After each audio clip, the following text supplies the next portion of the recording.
In a tentative win for the supporters of right of abortion, the US Supreme Court has stayed the orders of the lower courts that had placed restrictions on Mifepristone. As a result of the Supreme Court's order, access to the drug will remain unchanged for now. Mifepristone is one of the pills used in half of the abortions in the country. It is a drug that blocks progesterone, a hormone needed for a pregnancy to develop. The apex court has for now lifted any restrictions placed on the access and use of the pill.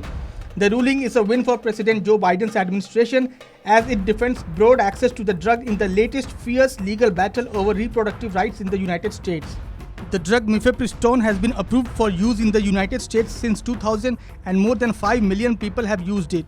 The FDA called Mifepristone safe and effective as demonstrated over decades of use by millions of people, adding that adverse effects are exceedingly rare.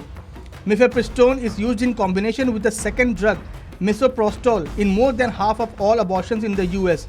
The drug also has other uses such as the management of miscarriages.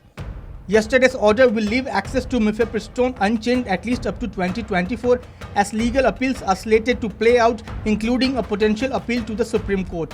The Supreme Court stayed a ruling by a federal appeals court that would have limited use of this drug to women less than 7 weeks pregnant and which had required 3 in-person visits to physicians for those who sought the drug, and that had also prevented its availability by post.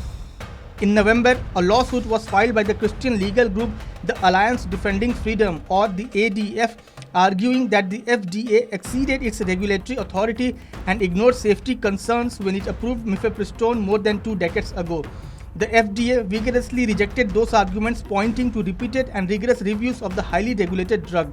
This case marks the first time the Supreme Court has weighed abortion access since the decision to overturn Roe vs. Wade. Critics see this case as a threat to the federal government's regulatory authority to approve medications and determine drug safety. For the moment, Mifepristone has not been banned and access remains unaffected as the case proceeds.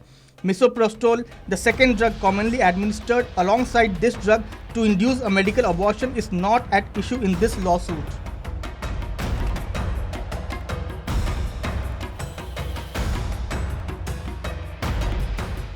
Subscribe to Oneindia channel and never miss an update.